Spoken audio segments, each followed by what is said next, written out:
Hi, I'm Nicole, and I have ADHD, and I'm a highly sensitive person.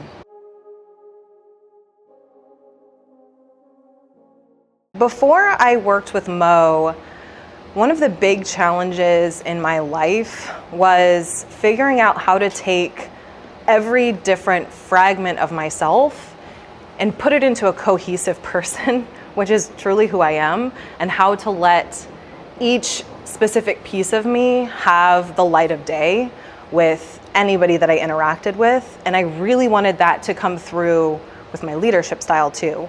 Being super authentic and who I am has always been the goal, but sometimes when you are in a position where you are expected to be the leader, there are certain expectations with that too, of how you act, how you walk, how you dress, how you talk. And sometimes who you are and the things that you gravitate toward don't always match the stereotypical version of what leadership should look like. So working with Mo has been really helpful in helping me identify the places where I was denying myself a chance to be authentic and how to correct that.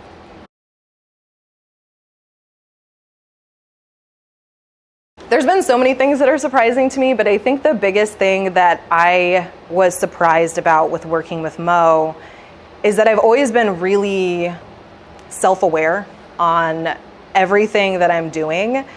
And I always felt like that was the smartest move that I could be making because I was very calculating in every action that I would take. But Mo helped me realize that that actually can be a barrier for allowing myself to explore other pathways that might not be exactly the one that I'm already on, or the scenarios that I think up in my head. Well, they don't always play like that in real life. So how can I continue to show up as who I am when I can't rehearse everything? Life is on the cuff. It's not scripted. It's not something you can really prepare for fully. And so being able to feel super aligned with who I am allows me the ability to move forward in a way that I can be who I am. I can be aware of certain things that are happening, and it's not going to make me waver. It's going to help me lean into it because that's who I am as a person, and I'm not ashamed of it.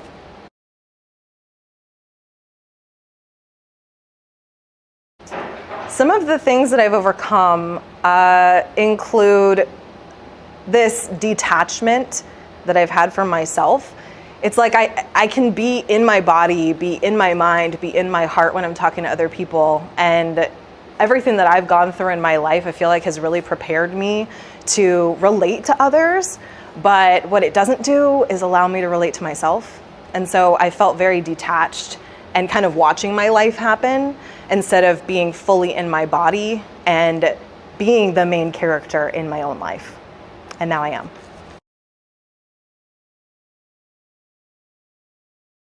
So, fun fact, Mo and I actually did theater together in junior college.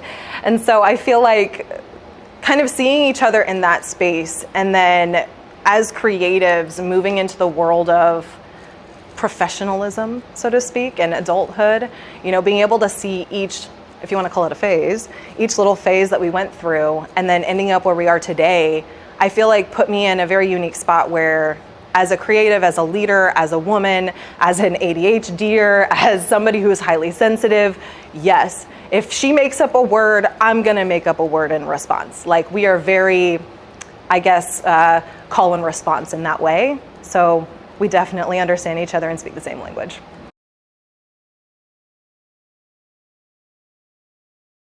So when I first started working with Mo, one of the first things that I brought to the table was I feel like there's so much pressure I put on myself to be able to solve any problem.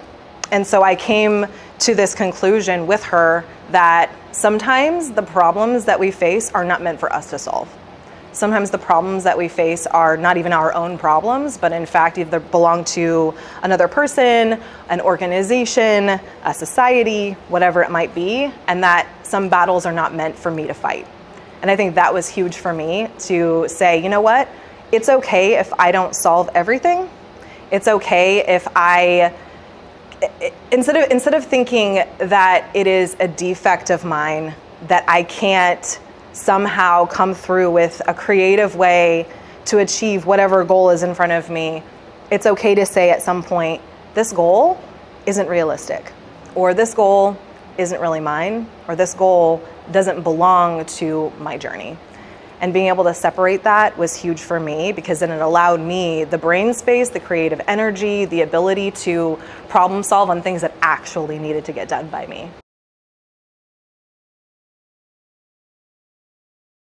My version of highly sensitive is a little bit of a critic, have a bit of perfectionism. And so allowing myself to say, hey, you know what? It doesn't have to be perfect. It doesn't have to be perfect. It can be done in my own way, whatever it is, and that way is still good. There's still good things from it. Either I learned a lesson from it, or I came out the other side and learned something about myself, or hey, you know what? I didn't know if I was going to be able to achieve the thing, but I did it. And so I was able to make it to the other end. That's good.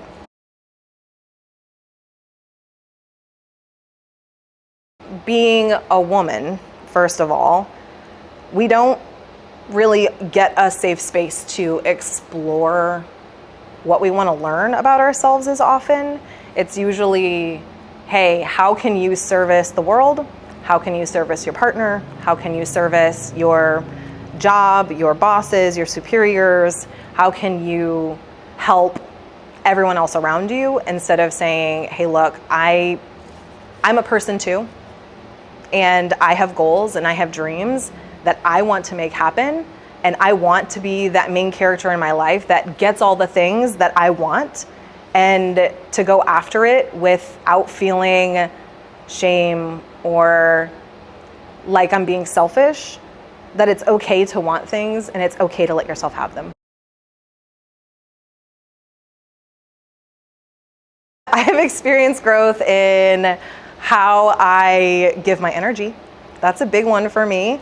My marriage was kind of a little bit on the rocks for a bit. I was working way too many hours for a company that was kind of thankless and unforgiving. I was in a leadership spot where I didn't get to actually make the decisions. I just had to carry them out, even if I didn't believe in them. I was giving all of my time and energy away to solving problems that weren't mine to solve. I didn't have time to spend with my kid, and he's turning 4. So those years are super precious. They go by so quick. And so to be able to reclaim my time and my energy to say, you know what, the things that are important to me, I'm going to make time for. I don't have to work 14 to 16 hour days every day. I don't have to work 7 days a week. I can block out my time and say, this is the time that's sacred for my family. This is the time that's sacred for my spouse. This is the time that's sacred for my friends. And this is the time that's sacred for me to take a bath, to read a book, to sit in the dark and just be for a minute. And that was a revelation that just controlling who gets your energy and who gets your time can be the most impactful thing.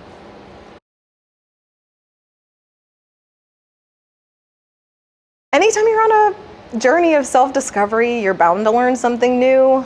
I think it was interesting because I'm really self-aware. It's really interesting that, talking with Mo, she was sharing with me how it's okay to let yourself feel and think things that don't seem congruent with who you are right now, or who you've been, or who other people think that you are, and instead start aligning yourself with who you want to be and where you want to go and how you want to live. And that exploring that internally and letting yourself kind of go off path, make your own path, whether it's in your mind or in reality. I think that was such a interesting kind of twist for me. Instead of saying, hey, this is exactly where I want to be, it's what if it's not? What if what you actually need isn't identifying what's at the end of the road? What if it is saying, is this the road you even want to be on? What if you want to make your own path and make your own way? Are you denying yourself the exploration of going after that and discovering it? Where do you land? And that was huge.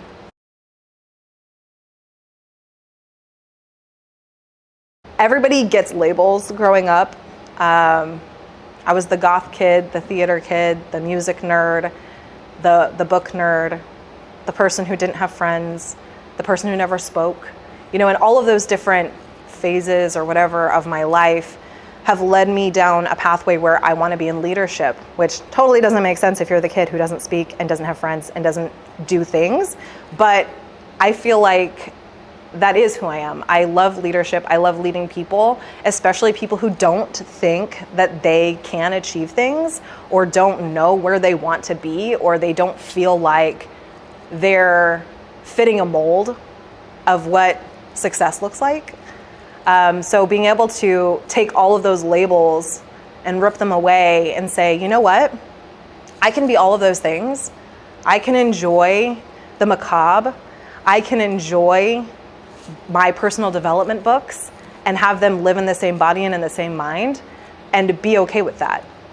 It doesn't have to be one or the other. You don't have to be checking the box. You can just make your own space, whatever that looks like. Maybe you don't even get to put yourself in the box. You're just in a white room that's a blank canvas, and you get to go create. Before working with Mo, I think my biggest challenge as far as my mental state, my self-talk goes, is it was a lot of be quiet, don't think that. Instead of, why am I thinking this? Why am I feeling this way? And really questioning it instead just pushing it behind a door. And I think working with Mo helped me realize that I don't need to be a fragment. I don't have to have one version of me come out at any given time. They can all coexist, and I can still have a cohesive message to share with the world. I can still lead in the way that's authentic to me. I can still relate to other people in ways that make sense to me, and that it's okay if it doesn't fit the mold from somebody else's book.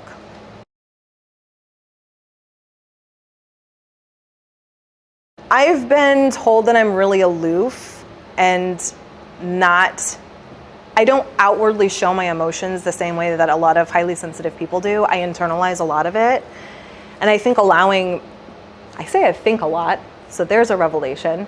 Allowing myself the ability to feel through things and allowing myself the time to not say, okay, I have 5 minutes, whatever this is, I got to wrap it up and move on to the next thing. Instead, being able to say, okay, you know what? I'm going to explore this for a minute. I'm going to see where it takes me. I'm going to see what I learn from it. And if I have to sit with it for a while, if I have to come back to it later to give it the space and time that it deserves, I'm going to do that instead of shoving it down, because there's a reason why I have a feeling. There's a reason why, there's thoughts or emotions that are being provoked, and it doesn't make me weak. It doesn't make me less of a leader. It doesn't make me anything to feel other than human. And it's okay to be human.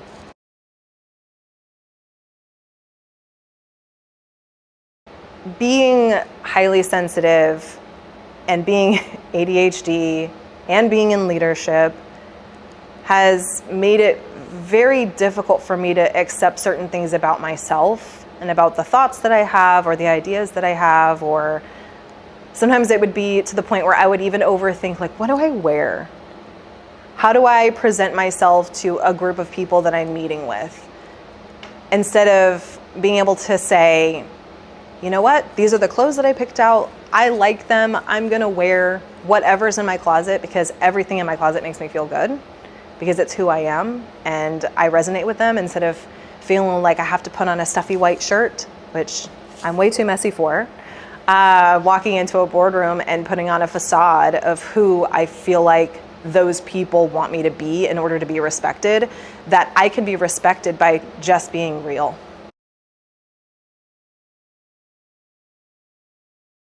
When I first started working with Mo, I was sleeping probably 4 hours a night, so not very much. I was consuming caffeine at an alarming rate. I'm talking like energy drink after energy drink, followed by a coffee, followed by espresso, followed by another energy drink, followed by some soda, all throughout the day. And it culminated to a point where I actually was hospitalized. My heart, I was having a ton of chest pains, and I had to go to the ER because they weren't going away. And it was a culmination of stress, not sleeping, and having way too much caffeine. So respecting my body and giving it the rest that it needs is just as important as nourishing it, just as important as going after any of my professional goals, and allowing myself that space and time to readjust to a new life of, you know what, I really only have 1 coffee a day now. That's much different. I'm sleeping probably not the full 8 hours yet, but between 6 and 7 hours on a given night usually, I think have been massive improvements to my health. And then also just my inner dialogue as it's running through, just giving more time of day to the thoughts that are propelling me toward whatever it is I'm tackling for the day or the week or whatever goal I'm going after, instead of giving most of the space to the naysayer that says all the reasons why a thing isn't going to work or why I don't deserve a thing. And shifting that around has allowed it to where it's not as noisy upstairs, so I can have some peace as I'm going through my daily life. When I first started working with Mo, I had transitioned to a company where I was promised a lot of things, but those things weren't actually being delivered on. And instead of allowing me a space to really say my concerns or anything, it was just shoving more things on my plate to deal with. And Mo helped me realize that there's never going to be a good moment. A moment isn't just going to magically appear. You have to make it. You have to make time. You have to make the space for the things that need to be brought up, whether that's a concern, an issue, whether that's taking a leap of faith and doing something good for yourself, good for your spouse, good for whatever it is that you need to do, and just going for it, making the space yourself. Nobody's going to give it to you. It's not just going to magically appear. Life is a whirlwind. So if you really want to make time and space for something, you have to create it. And then you have to honor it.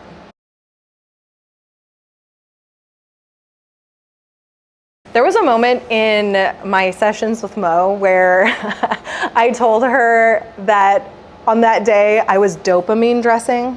I was dressed head to toe, all black. It was marvelous. I felt amazing and powerful, as I should. And I was telling her about it because there was, ironically, a meeting where another leader called out that I'm a flower, I'm a yellow flower. So ignore this for a moment, but that I'm a yellow flower and that there's all of these stipulations that come along with being this fragile yellow flower. And in an act of rebellion, I said I'm in a dopamine dress and I wore all black and I felt myself and like I wasn't putting on a costume for some kind of a show. I felt powerful.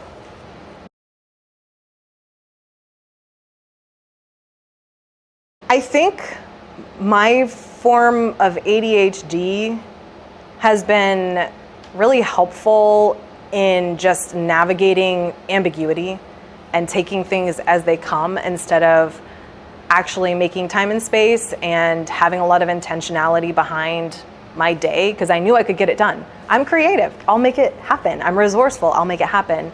Instead of realizing, you know what, there's a way that I can still do it while not slaving away figuring out how. If I just block my time correctly, if I make that space correctly, if I'm really intentional about who I allow in my life and how much of my life they're allowed to be in, and take control back in those ways, which then help me to feel like I'm living the life that I want to be living, that I'm surrounded by people that I know are beneficial to me in some way. Not like I'm getting something from them, but like they're supporting me. I feel like my cup is getting filled as much as I'm filling theirs, that there's creative energy happening. And I just love having that ability to take control back and being able to move forward in a way that allows for me to have the time and space in the day to do all of the things that I want to do and not just get stuck on task A because I wasn't intentional enough, and task A wound up taking my whole day because I let it happen.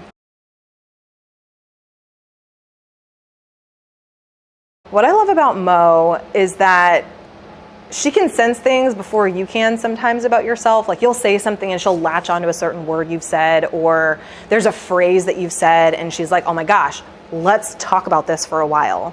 And you realize that there's kind of a magic in it, where having somebody who intuitively understands a lot of different things about your psyche, about who you are, about what goals you're going after, even if they know nothing about your industry, know nothing about the details or the nuance, unless you, of course, divulge that. Just being able to have a sounding board and have somebody who's ready to play mental ping pong with you, for me, was super helpful. It was great to have somebody to problem solve with instead of me just trying to figure it all out in my head and making more webs instead of solutions. And then at the end of the day, being able to say, you know what, I'm going to take this thing that we just created together and be able to move it forward with other conversations that I have with people. So being able to connect with my husband on a different level and allowing myself to latch onto certain things that he says and being able to make him feel just as important, and understanding the communication aspect even more deeply was kind of life-changing in a lot of ways. In combination with this process, I am taking a massive leap in my career. I am actually starting tomorrow. I am going to be a managing partner of a staffing firm. Instead of just an employee, I am the boss. I am a leader in a new capacity. I'm stepping into my own right. Instead of talking myself out of all the ways that I could fail, all the ways that it could go horribly wrong, I'm accepting the things that I do know. I'm accepting the power that I do have, the influence that I do have, the ability to be authentic, and carrying it forward and taking this massive leap in my career, which I do owe in part to Mo.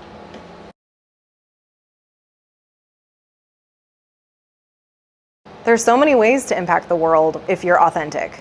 There's so many different groups of people who you probably never even would associate yourself with, who's finding some resonance in a story that you tell, in a scenario you've been in the way you dress, in the words that you use, and the things that you're, taking time to indulge in.